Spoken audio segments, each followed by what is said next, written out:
It's The List and your boy at Fightful.com. With Jimmy Van and Sean Ross Sapp. They're on fire. Boom shakalaka. 200 strong. What's up, you guys? Sean Ross Sapp. It is Fightful Wrestling. It is August 17th, 2022. And it's the return of List and your boy. Jimmy finally showed up to work. I mean, had to quit everything else to do it. But he's here. Exactly. I'm in my home office indefinitely now. Yeah. Because what happened was I told the people in my regular company, I said, you know what? I have to do it for Sean. You do. I got to do it for him. He's making me so much money, hand over fist. Right, hand over fist. And you laid out the terms. You're like, the Bengals season tickets, the mansion, the Fantasy Factory in Toronto. I got to give it all to him. I got to do it. Right. And you know what?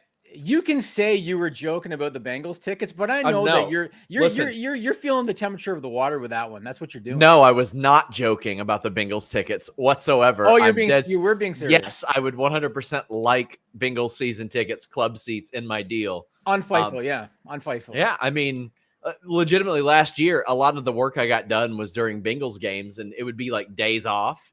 And then I'd find myself like typing away as the games were on, and I was like, wait, I've actually got these days off. I should go to the games. But so you realize to expense it, you have to bring like clients that are going to benefit Fightful. That's how you expense it. Of course. Right? Like who? Well, your wife doesn't count. Like, hold on. Who runs the camera whenever I'm doing interviews? Hold on. Who's in the background when I get into arguing matches at wrestling conventions looking like this shit again? You feel like you've been learning from me now. You're learning from me now with this shit. It's like, how do I just find 1% of reality that I can expense this whole thing? I'm gonna expense this shirt of Mickey Mouse slam dunking a basketball because I'm wearing it on the air. Because you're on the podcast. Because I'm wearing it on the show, right? Good for you, Sean Ross Sapp. I mean, I'm about to go to Toy Vomit and buy a Jack's Bone Cruncher monster ring. I'm gonna review it on Figure Hall. Expense. Oh. Of course. My vinyl collection, I'm going to review it. Expense. Do they sell prototypes of the Bone Crushers? I'm sure they have them somewhere. I suppose you have it like line those up. Just I told Sean I finally got the Fightful credit card. I was reluctant to give you the number, Sean. Well, I can't. Listen, I'm about to apply it to my internet service, to my YouTube TV, but I can't because right now you just have the Canadian one, and every time it says state, country, it only accepts U.S. cards. Right, so you're waiting on the one I claim I'm going to get you. Yeah, then I'm going to do that. You're going to see so many Ticketmaster charges. Oh, Jesus. Oh, Jesus. It's going to be 8 months down the road. You're going to be like, Jimmy, how come it's taking so long? I'll be like, dude, don't you know that the whole world is slowed down right now? Oh, man. I mean, would it be unrealistic for me to claim my figures as expenses? I literally do shows on all of them. You mean the ones you already bought? No, I buy them and then I do things on them. But you asked about the prototypes. I got into Jack's Bone Crunchers because it was inexpensive. And I had that disposable income because I was trying to buy a house during before the pandemic. Then I just had that money laying around. And what a terrible situation. Yeah. You guys just got money just sitting in the You know what's funny, Sean? It wasn't a lot. So this is how people are sometimes. I put up a picture on Twitter. I found I had Daniel Bryan's belt, the environmental title, and I put it up. And wouldn't you know, there had to be that one person that said something like, "Oh, it must be nice to have enough disposable income that you can just have that belt laying around." It's like there's always got to be that one person, you know? That makes me like. There are a few things that make me mad. That one gets close because like I was poor for 95% of my life. And if I post like anything, oh, you're rolling in it, huh? Mother, I lived in a trailer for half my life. I worked really hard. I deserve what I got. I thought it was a nice trailer. It was not a nice trailer whatsoever. It was not. But guys, while you're here, leave a thumbs up.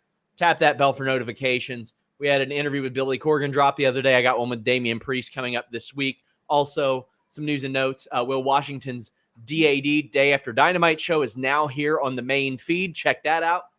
If you're a fan of him and Grapsody, that airs on Saturdays, subscribe to Fightful Select. They are doing Ask Grapsody this week. We're hoping to make that a regular feature. But you know what? If you want to justify me hopefully getting at least 8 days off every fall and getting Bengals season tickets, please donate a super chat or a humper chat. You can go to humperchats.com. You can actually leave them before we go on the air. Damn.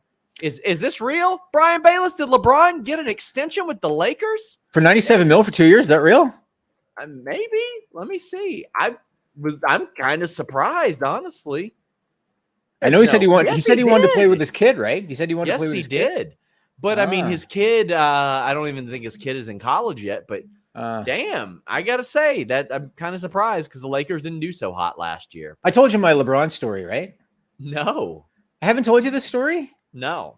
I went to a Raptor game. It was the playoffs were coming. LeBron was on the Heat with Chris Bosh and Dwayne Wade. And I was sitting next to the visitor bench. So 5 feet away from me was the Heat bench. And when the game was going to start, they weren't on the bench. And everybody was complaining to security because people thought, well, the playoffs are already kind of set. They're going to probably take the game off so they don't get injured. Yeah. So when you're doing the national anthems, I was on the end of the aisle. I stood in the aisle just for like extra room, you know? Yeah. And somebody taps me on the shoulder, goes, "Excuse me, man." I turn around, it's LeBron, Bosh, and Dwayne Wade. And I proceeded to watch them the whole game because it was nothing but shenanigans out of those guys. They didn't play. And it was nothing but shenanigans. And I learned a lesson about what they do if they want a snack that is not a sponsor of the NBA. I learned what they do, Sean Ross. Yeah, you have told me that. You have. Yeah, LeBron wanted M&Ms, and he immediately tossed the bag to a trainer, and he put them in Gatorade cups. And him and Bosh and Dwayne Wade, they made like they were drinking Gatorade and they were eating M&Ms. Yeah. Well, I mean, I know this is a wrestling podcast. Yes, I know. You know, we talk a lot about NBA. He's going to probably break the scoring record next year, which is great. He deserves all his success. He deserves all his success. He's outstanding. Yes. I know a lot of people look at the decision and they go, "Oh my God, that was so ego fueled." A lot of people don't remember this, but he said, "Okay, I'll broadcast this, but only if the Boys and Girls Club of America gets 100% of the ad revenue from this appearing on the air." So I've got a lot of respect for him. I do too. Even though I'm a Jordan guy, I grew up a Jordan fan, obviously, but go Raptors now. That documentary didn't make Jordan look very good. I didn't think. What? I loved it. Yeah? I loved it. Made him look like a bit of a dick, didn't you think? Yeah. Sometimes you got to be a dick to win. I mean, that's fair. That's fair. If it's something about wrestling, like I'm not going to be a dick to our staff to make us better at everything. But listen, I have played some sports. I trained with some people in MMA that were dicks while we trained. And then afterwards, they were completely fine. And I realized they were doing it to make me better. Now, it wasn't like they weren't out here calling me a hoe like Jordan was doing to people he played with. And, I mean, I guess I was getting punched in the face, but sometimes those people are going to make you better. And that's when it's Jordan, you just got to know. So is that why you act the way you do off the air? Because you're trying to make me better? Is that why? Yes. And let me tell you, it's an uphill battle sometimes, but I believe in you. I see. Thank you. I strive to someday achieve certain goals. Thank you. Well, we have the big topic of today, Kenny Omega, Fightful.select.com. Please subscribe today. I'll shill that more in a bit. As reported that Omega is the plan tonight. We reported that a month ago. Jacob Donnelly says, if you had to predict, do you think Kenny shows up with Don Callis tonight? I don't think so. I think Callis joins later on. They're baby faces now. Yeah, and I think that will be addressed. I think that Callis will be a thing that is brought up soon enough. Mm-hmm. But no, I don't think that he's going to. I don't think so. I don't think he would fit because he's going to come back as a babyface. Do you think there's anyone else that they could possibly plug into that spot that will not be considered a disappointment because everybody thinks it's Kenny Omega? Nobody they could possibly plug into that spot. Possibly not unless The Rock comes strolling down the aisle. You know what I mean? Like otherwise, what Kota Ibushi wouldn't piss off some people because of the story, but it's got to be Kenny Omega. It's got to be Kenny Omega. And Big J says, "Happy Kenny Omega Day, fellas. How would you book the return tonight? Him come out first, LFI come out first. Crowd's going to be so hot. I'm assuming you can't close with it." No, I would open. So remember when Punk came back and we talked about how you got to put him on right out of the chute because everybody knows, and they're going to the fans will take over the broadcast. And I realize people don't chant Kenny Omega the way they do CM Punk. Yeah. But I think right out of the chute, I think you start the show with that 6-man matchup. But he's been a heel for years, so that's why they haven't really chanted it like that. Well, that's fair too. But we've seen so many times when someone's been away, even if they were a heel, that people miss them. Sure. So he is going to get a big response. You'll have people doing that Terminator chant where they like thump on the ring and stuff like that. Like they'll be there for him. I've missed him too, man. I've missed him like that. What I love about Omega is how he goes from 0 to 60 like that. Yeah. You know what I mean? Like he's so good in the ring. Daniel R says, what would intrigue you more, the Elite in WWE for a year or Bloodline in AEW for a year? Well, I think the Elite would be better in WWE than Bloodline would be in AEW, but I would say Bloodline in AEW just because I can't imagine Roman Reigns ever possibly being anywhere but where he is. Meanwhile, I've seen the Elite in ROH, in New Japan, in AEW, in PWG. They were in talks with WWE, so that has appeared as somewhat of a possibility in the past. 100% agree. In terms of intrigue, I 100% agree. Roman is the guy you would never, or the Usos for that matter, you would never expect those guys to leave WWE. So I agree. That would be very interesting. Roman especially would be very interesting. Guys, get in your super chats. Get in your humper chats. BS Slow says, heading to Dynamite tonight. Excited for the show. Big fan of Fightful. Hope you all have a great post show. We will be here right after the show. Jimmy, am I coming to Toronto for the AEW shows? So I want to talk about, I want to give props to Sean Ross Sapp. I want to give props to Sean Ross Sapp because Brandon Thurston released the top 20 wrestling related Patreons. And I should note, Sean, with a public count. Because Matt Cardona was trying to ruffle some feathers. So with the public count, and Fightful Select is head and shoulders above everybody else, more than 3 times the subs of the number 2 ranked channel. And all the credit to you. So Select's doing well. Hold on. Oh, you got the little chart there? Yeah. Shout out. And do like to pat myself on the back for this, but I am just ecstatic about this because, as I've mentioned in the past, I didn't want to do a paywall. Yep. But it has changed my life, and it has helped out a lot of our staff. So what you're saying in a roundabout way is that I have changed your life, and I have helped all of the staff. That's what you're saying. I'm not getting paid $1.50 an article anymore. So yeah, you did, Jimmy. But yeah, even since then, we are over 8,064. Now, I know a lot of you don't give a shit about the business end of this, but I know for a lot of people, the reason they didn't sign up for Fightful Select is because it'd be the middle of the month or something like that. That's right. And Patreon sucks with this because they would bill you that day and then again on the first of the next month. Yep. Now, once that first month goes by, it doesn't matter. You're getting billed on the first of the month anyway. But we were one of the first Patreons on the platform to get anniversary billing, which is now in effect. So now if you subscribe today, you will be billed September 17th. It's no longer that old format. So if that was anything that held you back, don't worry. I know that for a while people were like, oh, well, we're going to wait until you integrate it on .com. That ain't coming anytime soon. We're going to be on Patreon for the foreseeable future. So go over there and subscribe. It's not just exclusive wrestling stories, which we have at least 2 or 3 of a day, but now there's almost daily shows over there. We have over 30 shows a month on Fightful Select. We have all kinds of great Q&As and things like that. And if you have a question about a story, you can ask us there. Drop it in my DMs probably ain't going to get it done. But if you comment on Fightful Select, that will get it done. And I want to thank everybody who has subscribed because it's been very, very incredible. So has been really awesome. You know what I love, Sean? So last weekend I had a barbecue with some of my old friends, and I consider them casual wrestling fans at best. Best. And one of them, he goes, every sports platform that I cover or that I follow, like Bleacher Report, ESPN, he said, all they ever do is talk about, when it comes to wrestling, Fightful and Sean Ross Sapp and Fightful Select. And I love it when I hear that stuff. So be happy too. I mean, honestly, wish I would have had a pen name. Wish I would have had a fake name. That would have been nice, but I'm too far in. But hey, I mean, it's good, and I get to meet so many cool people. Even though I haven't been traveling as much lately for work as I were before, I haven't. What? I didn't go to Double or Nothing. I'm not going to All Out. I'm not going to Arthur Ashe. Feels like every 3 weeks you're like, hey, Jimmy, so I'm going to this, and can I expense this? And I'm going to do that. I drove to Nashville, drove to Louisville, drove to Cincy, all for wrestling shows. Tim Traver says, hi, Sean. Hi, Jimmy. My day is better now. Well, I'm glad that I could outweigh the negative that Jimmy caused. That's for sure. And look That's at all I bring. That's all I bring. Yeah. Matt Reichel said, Bengals Jets week 3 at MetLife. If Sasha and Naomi are returning to Cardiff, how hard will it be to hide them on an international flight?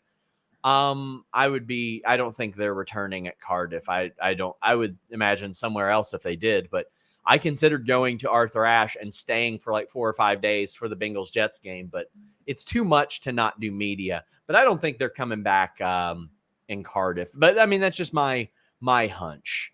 I'm not a football guy. Bengals Jets, is that like some rivalry or something? Denise and I are a rivalry.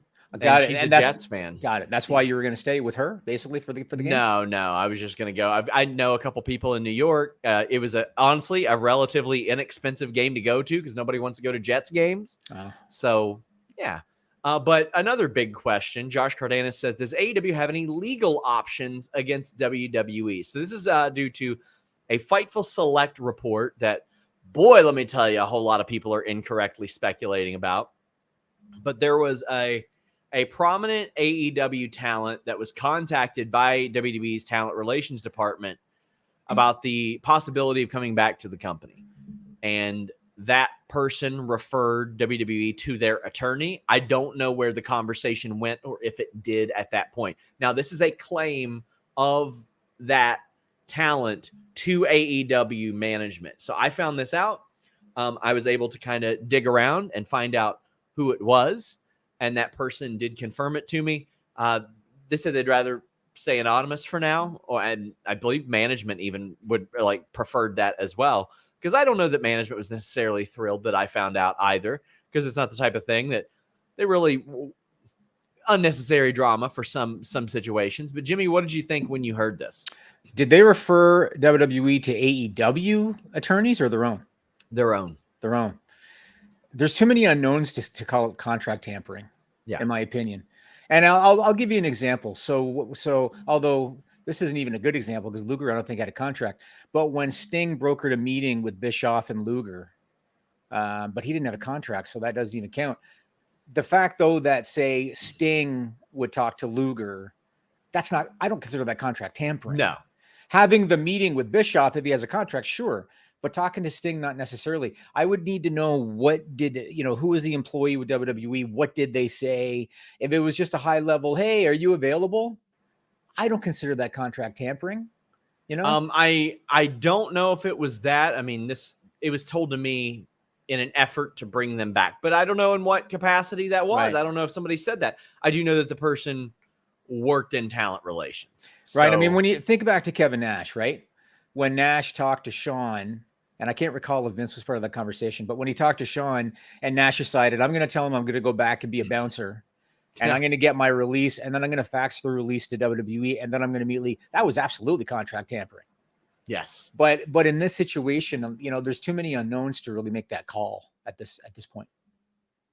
Yeah. There's a lot of ways around it too. Like, do I think it's an accident when people in WWE, like higher ups or people who work in specific departments say, oh yeah, media member, we'd love to have Britt Baker and MJF on our team when their contracts are up. Right. I mean, they know what that motivates. They know that gets people like that. And I'm not saying either one. Okay. I can say that at least one of those two did that because that's the crux of the situation, but that makes them go, so right now I could probably be getting paid $2-3 million a year and, cause a little bit of frustration.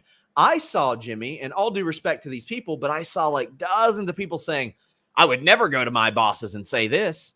I can tell you what I've done multiple times when companies have hit me up.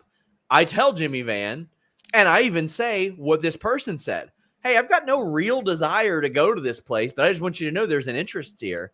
That's gotten me 3 raises and 2 contracts. My response every time is just fucking go, Sean. Go. Go. I mean, and I saw a Twitter follower say, It's the reason I've got a PlayStation 5 and an Xbox right now is because I've told them that. So, yeah, no. And again, I for some reason, I keep going back to Kevin Nash today. Nash and Hall, when they had the fake Razor Diesel, and somehow WWE management thought they were really going to go, even though they had a contract, gave them both raises. You know what I mean? Take it. Nash claimed they were on deal memos the whole time. If you remember. Oh, is that what it was? That's what Nash claimed. He claimed that they were on deal memos, and that because of that promotion on WWE TV, that WCW was like, let's get you on paper contracts now. But that's what they claimed. Okay. I could have swore you said that. Okay. All right. Well, whatever. Tom Brady says, any update on Johnny or Candace coming soon? I would be shocked if they didn't. I think that Johnny is probably very open to going back now. I was supposed to interview him last week, and life got in the way. We couldn't do it, but hopefully very soon. Something just popped into my head, and I'm going to talk about Triple H more in a bit, but this just popped into my head. What are you hearing, if anything, about the talents feeling when it comes to, how everybody was kind of walking on eggshells, like, oh, they can release anybody. They can release anybody. I had a very funny conversation with one wrestler that says, well, I'm going to meet with Triple H soon, and basically that's going to determine if I'm a Vince guy or a Triple H guy for the rest of my life. And like they joked about it because Vince is gone. Yeah. Like the same conversations that I had a month ago where people said, oh yeah, we're assuming that we're never going to have to work with John Laurinaitis ever again. And they were right. I've been getting a lot of those about Vince McMahon. Never got one of those about Kevin Dunn, who seems to be firmly entrenched there. So the talent seemed to think that he would stick around as well. But now these wrestlers are of the belief now that these 3 weeks have happened and all these wrestlers are back and all this creative has changed, they're like, okay, I'm really not going to have to deal with Vince again or get to deal with Vince again, however they look at it. But yeah. I want to talk to Vince for a minute. So they just released a press release, WWE, because it was back in June when they came up with that special committee of board members and they did the investigation into his alleged misconduct. They released a statement, and I thought it was weird wording. They said, here's an excerpt. They said, all payments underlying the unrecorded expenses, and the unrecorded expenses now are $19.6 million. All payments underlying the unrecorded expenses were or will be paid by Mr. McMahon personally. The special committee investigation is substantially complete. Substantially means that it's not done. Yeah. So I thought the wording was weird. Why would they send that out saying, it's almost done? It's not done, but it's almost done. I thought that was weird wording. And then Stephanie on the conference call, the quarterly conference call, which happened to be yesterday, August 16th. Yeah. She said Vince is still controlling shareholder and he still has his eyes on what is best for our business. Sure. That's what she said. So I was going to ask you, is there still, from what you hear, any influence? Sounds like there's not. No. In fact, I've heard that he's got sort of limited access to some of the happenings in that regard. Okay. I don't know what that entails. That's just what I was told. Yeah. But here's the big money news. Caden says, congrats to Jimmy on selling to Jeremy Lambert. Yes. I wanted to keep it under wraps, Sean. What I wanted to do is I wanted to announce it at his wedding because you were going to be present, and I wanted him to announce it at his wedding. And unfortunately, the cat came out of the bag a little bit too soon. So that's why I'm at home now, Sean. Yeah.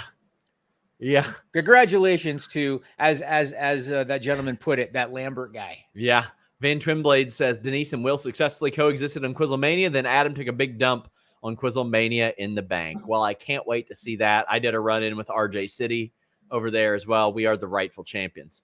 Tom Brady says, any word truth to the report that Gunther was going to get buried? I hadn't heard anything about that until WrestleVotes had put that out there. I had always heard that Vince McMahon liked Gunther. So, no, I hadn't heard that. I haven't heard any follow-up. He's doing awesome. D-Lo Diggs says, thoughts on the G1 with the finals being tomorrow? Have you been following along with the G1? I watch it in like gigantic clusters. Yeah, I have not had a chance. So it's going to be Ospreay, Okada. I mean, that's obviously a big one. I think it's almost probably as big as they can do. I think you have Ospreay go over there, but especially if he's going to come here and start doing a thing with Omega. Right. Battle Cry or Devil's Sky? Battle Cry. CM says, if you could book it, how would you bring MJF back to AEW? My idea is to have him maul Punk after the pay-per-view match with Mox. He lost his last match. The whole thing about AEW is people getting it on merit. Unless he undermines that merit, and that's... And he would do that. He would do that. Yeah, he would. I think that would have to play into it because otherwise he got squashed in his last match. And I will say this. It's better when baby faces don't complain about things that happen to them. So Wardlow shouldn't be like, I crushed you and I've won every match since. It should be FTR that say, that's kind of bullshit because our boy crushed you and has won every match since. That's a tactic I wish more companies would do. Don't have a babyface come out on the mic and whine and complain. Because even if they are legitimate excuses, people will pick up anything as an excuse. But if you're doing it that way, I think that's probably the way to do it. He might be the only guy that could come back after an extended break and still get booed. Might be. I think he'll get cheered when he shows up, but then he'll work. Then he'll get booed. Yeah. KE775 says, is NXT UK done in your opinion? I think it's heading to being done. I think it's very close to being done. But listen, if you want to watch shows in the US, if you want to watch shows in the UK, NordVPN.com/Fightful is the fastest VPN in the world. You get 4 months free. I'm still waiting on that graphic from Melissa, and I don't have it. So it says 1 additional month free, but there's 4. There's 4 months free. Great deal. 30-day money-back guarantee. Look at that. They got me looking like John Carlo from GCW in that. But NordVPN.com/Fightful has that online threat protection. Jimmy, put that thing down. Isn't that cool? Lufisto is from Canada. She drew all those. Right. And you know what? If you want to virtually be from Canada, NordVPN.com/Fightful allows you to do that. And you can subscribe to the WWE Network. If you missed that layout, you missed all the content on there, NordVPN.com has you covered. They've got 3 great tiers as well that you can choose from.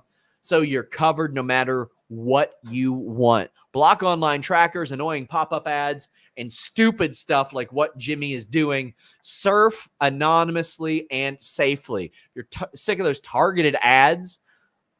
Like, I don't know. Look at that. Jimmy used all 3 of the wishes on whatever that thing was for me to run Fightful. And I got us a NordVPN.com/Fightful sponsorship. And I love it. It's great. You know what this is, Sean Ross Sapp? Who cares? This is going to surprise you. This is going to surprise you. So back in, there's no year on this, but it was a long ass time ago. I was probably like 10. I took first place in a poem writing contest, Sean. That's what this is from. First place. Let's hear it.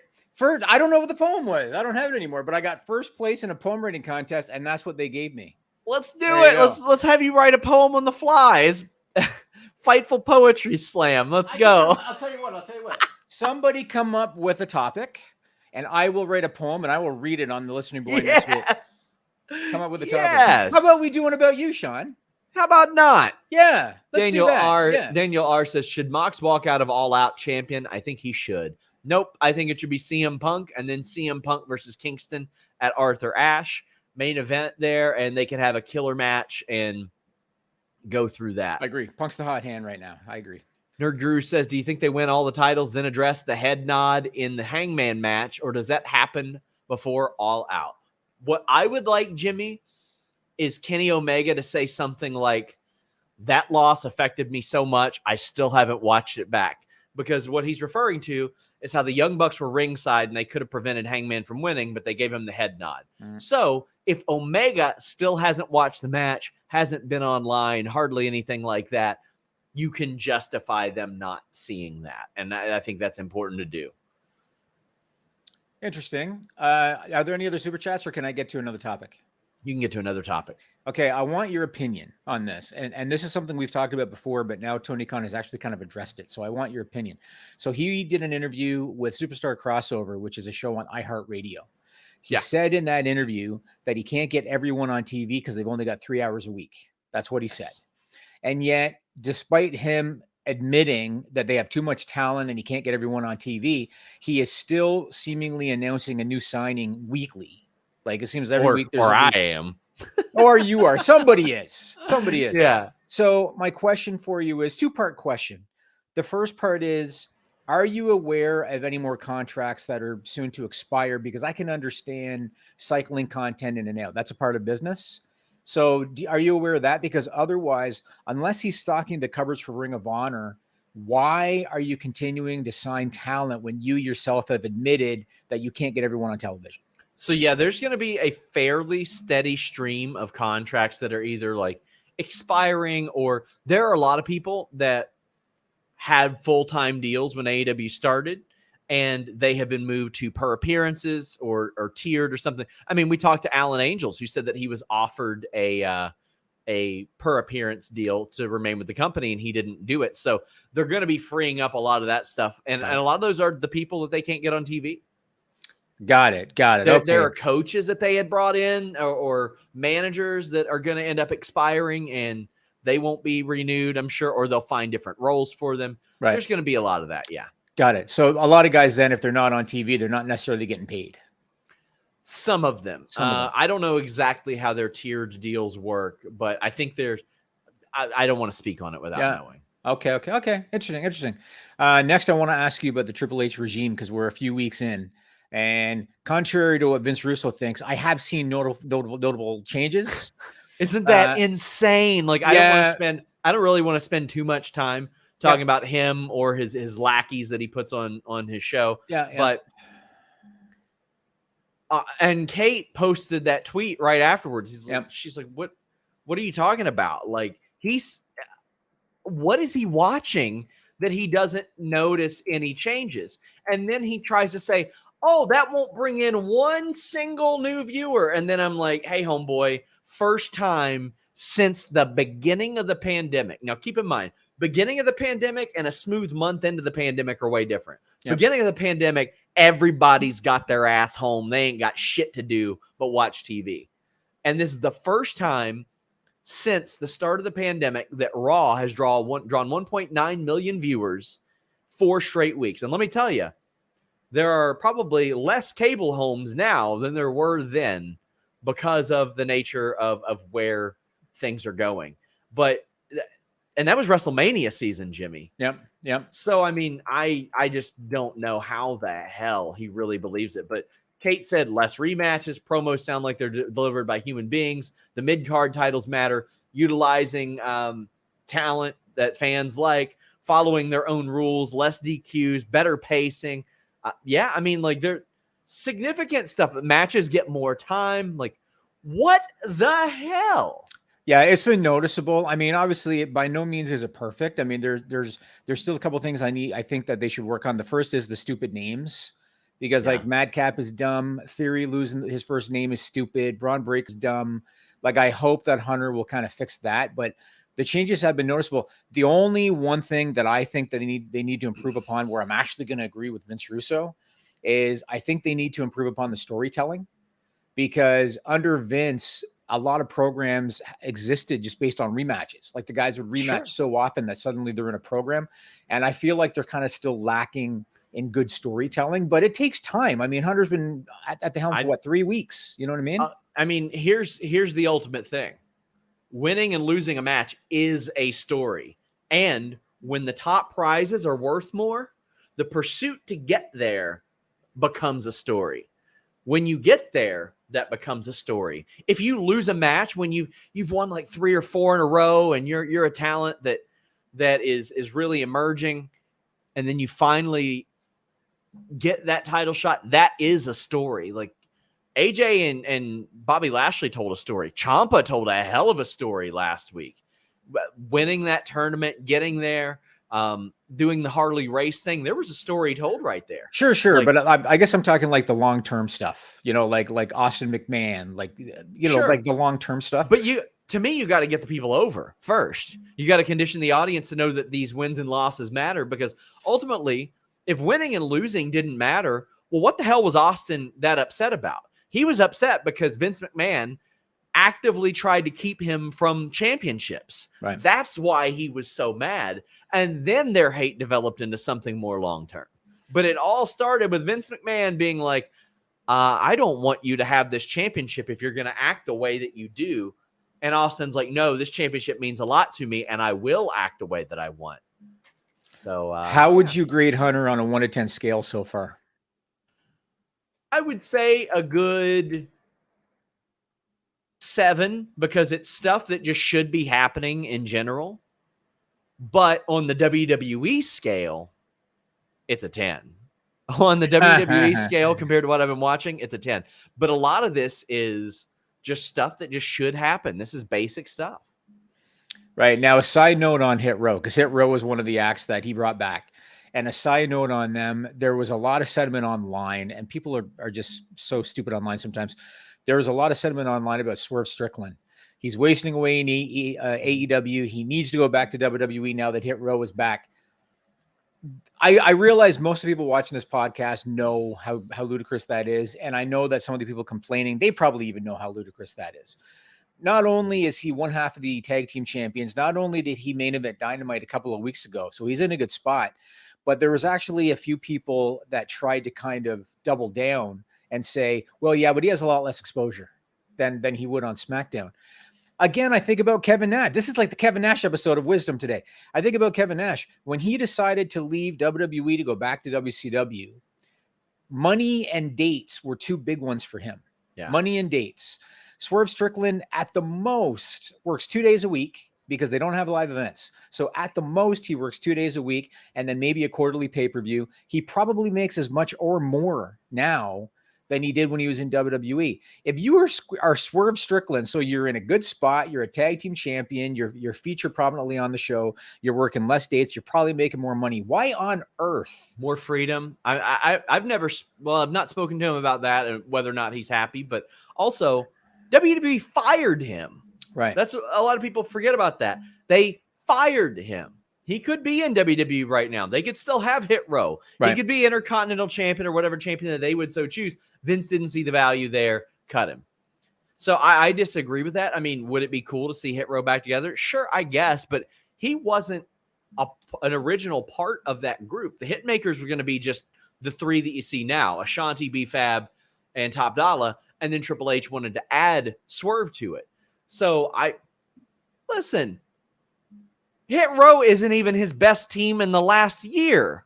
So, I think he's doing all right. He's a tag team champion. Yep. He's about to have a high-profile match, likely against FTR at All Out. I think he's doing fine. I think we should let that guy tell us whether or not he's happy.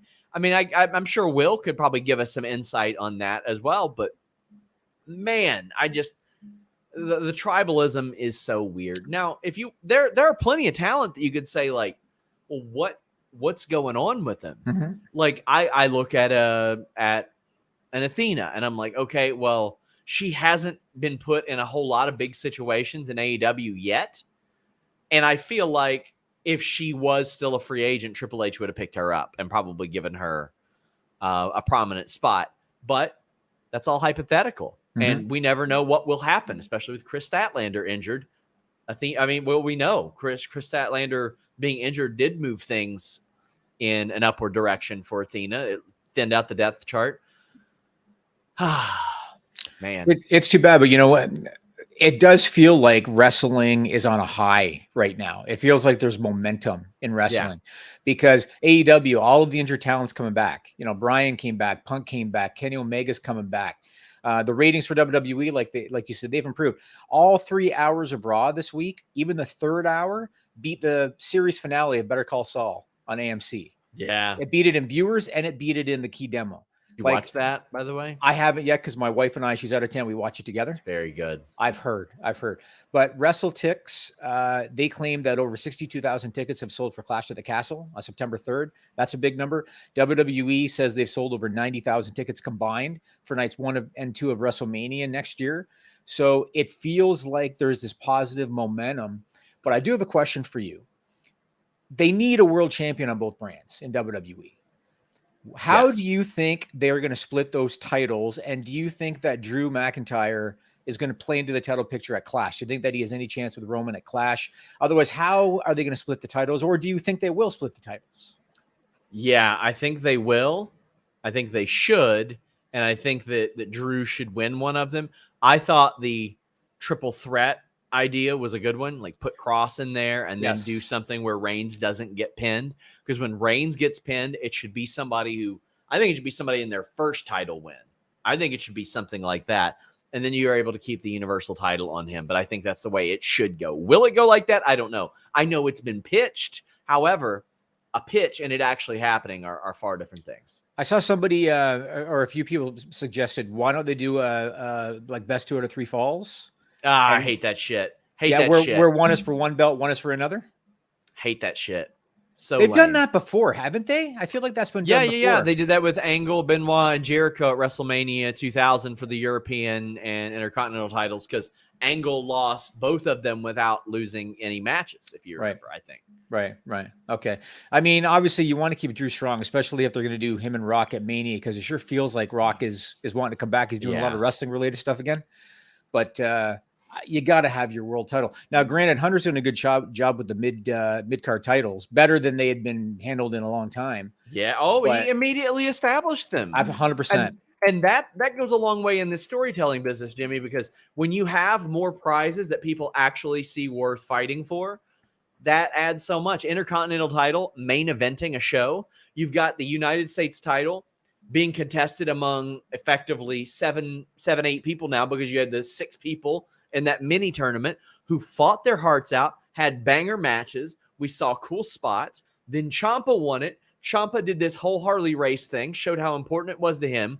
Then he got beat. Like, it doesn't have to necessarily lead to a title win. You can tell those individual stories within, and I love that. I just think that they did incredibly well. Well, Ciampa came out looking better than he went in against Lashley. He looked really strong. Yeah. And that video package they did on SmackDown for the IC title, where they showed Brett with it and Savage with it and Steve Austin, that video package did more for the Intercontinental title than the last 5 years of this man's book. Yeah. It was really strong, I thought. It was incredible.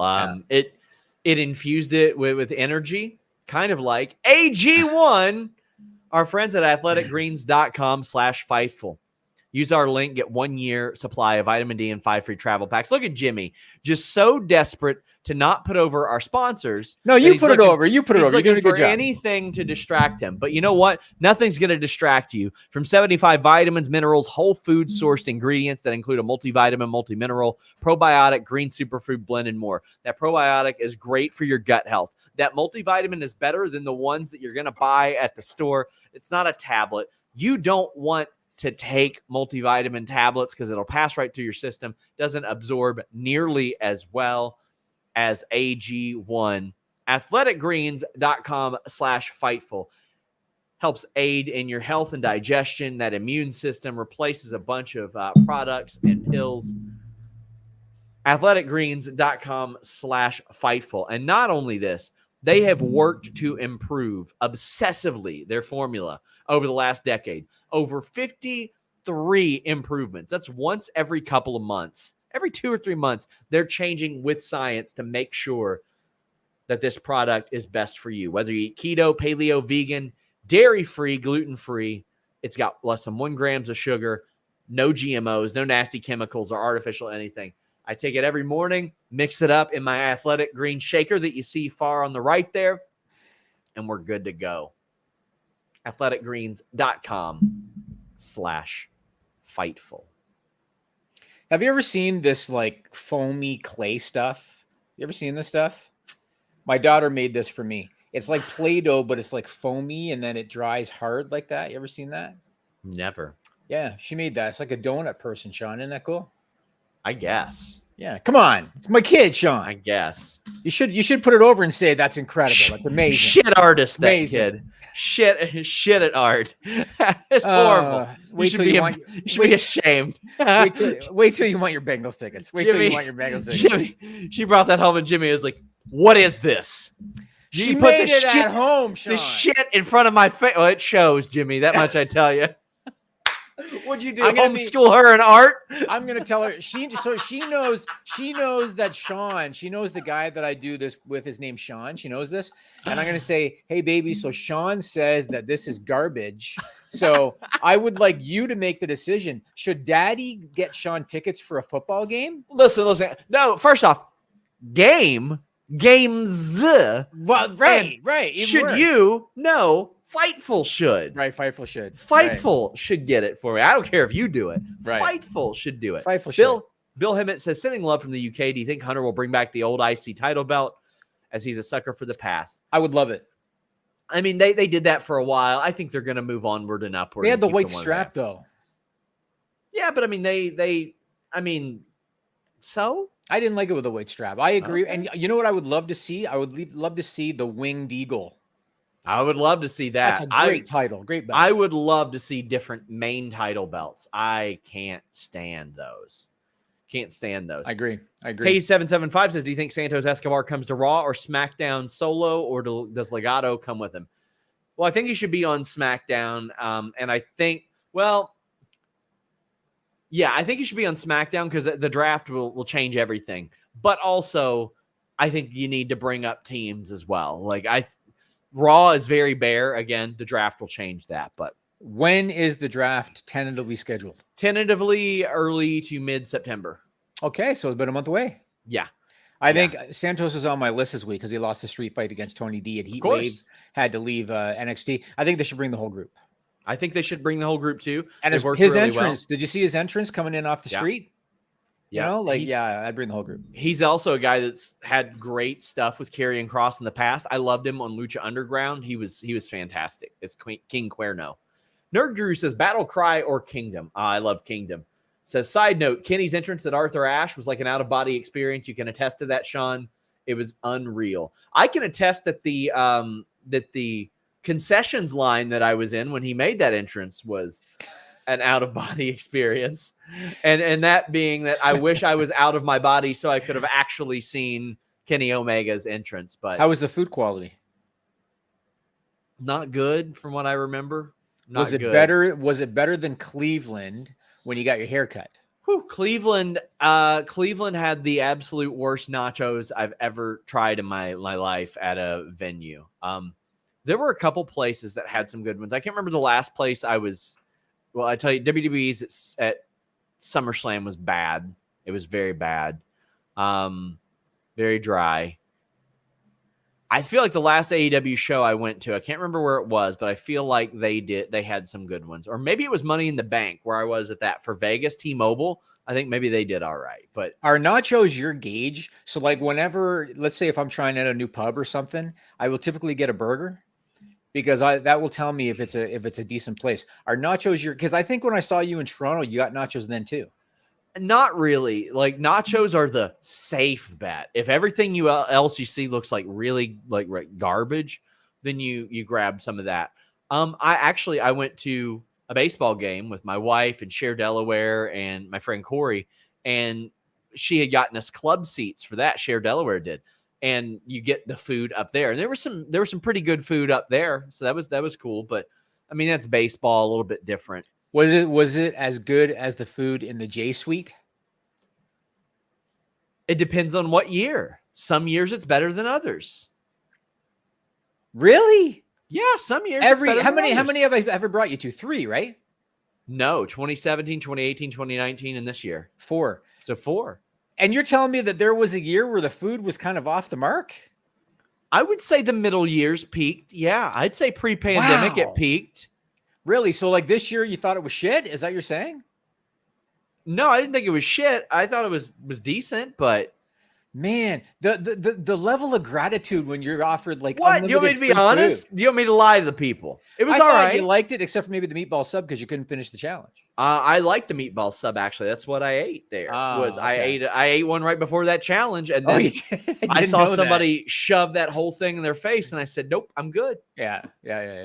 But awesome. We got the BEP Junior says, "Did you catch Becky's IG Live stuff last night?" I didn't, unfortunately. Maybe give me a little rundown. Was that the Rock one? She did one. She did one with Brian Gewirtz. Maybe. If so, I did.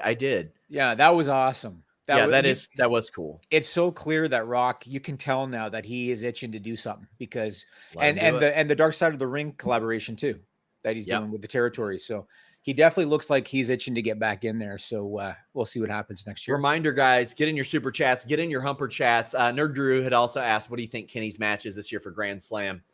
It should be Will Ospreay, I think. I think it should absolutely be Will Ospreay. And Drew with a big one. Thank you so much, Drew. Says, one thing you can always say about Tony Khan is he does not like to bait and switch. CM Punk's debut would not have been teased if he wasn't delivering CM Punk. BTE had the start of Kenny's music to close the episode. Is it 8 p.m. yet? Yeah, I think Tony is smart enough to understand, like, you can't do that. You can't troll your audience. There are some exceptions.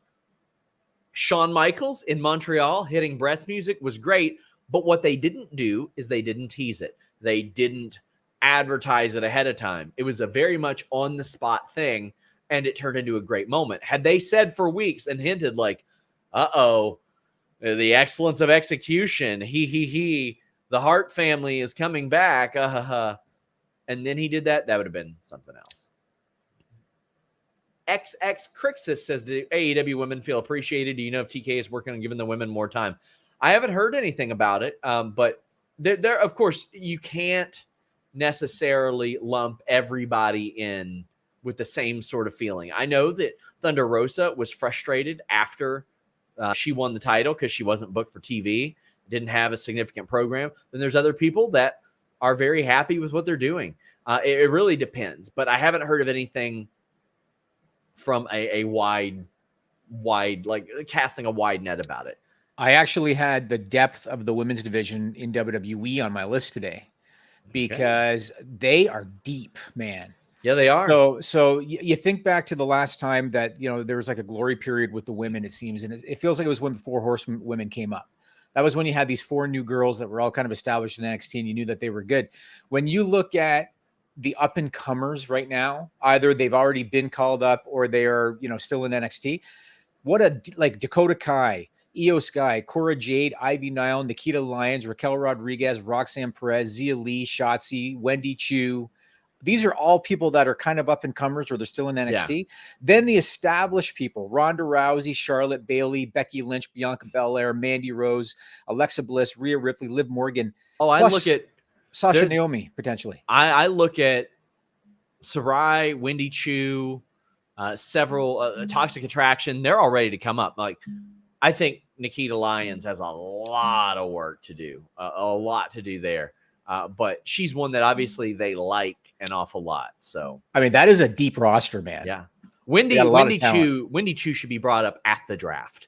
To me, there is a great role for a Santino in the women's division. In that somebody who, and I think she's better in the ring than Santino ever was. All due respect to Santino. But you're talking about his daughter? Are you talking about? No. Wendy Chu. I think that she's got a good comedic gimmick, but she can kill it in the ring as well. And I think there's a great role for that. Jay Kane says, Jimmy, your thoughts on Triple H so far? Do you feel a momentum shift from AEW to WWE? Do we get Rock Roman at Mania? I think Hunter's done a really good job so far. I understand that it's a high demand position that he's in. And these things we talked about that I don't think have been really addressed yet. It's been 3 weeks. I think that you have to give him an opportunity. Kevin Dunn, I mean, some of the camera work's still not great. I don't know. I should ask you this question. What kind of red tape is there with kind of trying to push out Kevin Dunn? Because Hunter's, talked on the Austin podcast about, we have to get the new generation of production crew ready. Kevin Dunn's getting old. He was joking around about it, but Kevin Dunn's got years of seniority. Like, I imagine it's probably not that easy. A lot of people had initially expected that he would probably get the boot too. But I was told that the person who could have replaced him was cut last year, and they would have to do some pretty hardcore groveling to get them back, from what I understand. I also noticed that the A&E specials, that Dunn is one of the executive producers. Mm-hmm. I caught that watching A&E the other day. So there's a lot to it. What else did they ask? Do I think there's a momentum shift? Did they say? Yeah. Do you think there's a momentum shift? No, I think that they're very much, I shouldn't say a completely different audience, but the audiences are somewhat different. When you look at the age demo, Ross, he was older than Dynamite does. No, I don't think there's really been a momentum shift. If anything, I think pro wrestling as a whole, as we talked about, has momentum, and I think is healthier overall. But it's not like you're seeing the Dynamite number tank just because Ross got better. Get in your super chats. Get in your humper chats. We would greatly appreciate it. Jimmy, you don't draw as much as me doing the just, hey, super chat and I'll talk about whatever you want shows. How's that make you feel? What shows are you talking about? When you're not on the show, you're like, find a replacement. I never find a replacement. I do a show called What Do You Guys Want to Talk About? And I'm just like, hey guys, super chat me. Yeah. And I'll talk about whatever you want. And we do good numbers, Jim. That's cool, man. I'm that's fine with me. Like, if you want, I'll do this every other week if you want. No, that's okay. You owe us some Q&As on Fightful Select too, by the way. Oh, do I? Okay. Yeah, Grapsity's doing one this week though, guys. So check it out. Oh yeah, I meant to. I was gonna jump on that and say you almost sounded like you said ask Grapsity. Well, either way, get in those super chats, get in those number chats. We are going to be live on The List Goes on Fightful Select right after this. Also today on Fightful Select, I'll have some pretty interesting women's wrestling news. Tracy says, do you think if AEW moved to a 90-minute show at 6:05 on Saturday, did a studio show similar to that? More promos and storylines than Rampage. They already got a studio show. They've got Dark Elevation whenever they need to do it for that. But I don't know that 6:05 on a Saturday will necessarily do any more business. Ultimately, it's where TNT wants them to be. Could they do more viewers at 9 p.m. on a Thursday? Yeah, absolutely. But it's where they want this show to be. So they feel like this show would do better numbers than whatever else is on at 11 p.m. or 10 p.m. on a Friday. I think 6:05 would draw more, but I think it might skew older. Yeah, I think that's true as well. Yeah, and you know, that's a question. Like, have you heard anything about? Did they have targets for Rampage? I haven't heard that. About anything like that. No, I haven't heard that. I have not. We got Nicholas saying, Nicholas saying, if Johnny comes back to WWE, when do you think it'll be? If Bray returns, when do you think he returns? I think Bray maybe later this year. I think Johnny maybe in the fall.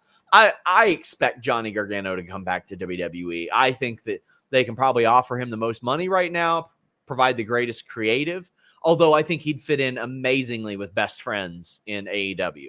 I think he would be great with Orange Cassidy, Chuck, and Trent, but I guess we'll see. Did you see on Raw when Ziggler and Theory were brawling and the gloved hand came out in the back? Yeah. And everybody was like, Bray Wyatt. And it was Dexter Lumis. Yeah, it was Dexter Lumis. Yeah. The funniest thing that I saw last Monday were people tweeting and they said, see, what you don't realize is the Wreck and Dexter Lumis are connected. And I'm like, no shit, genius.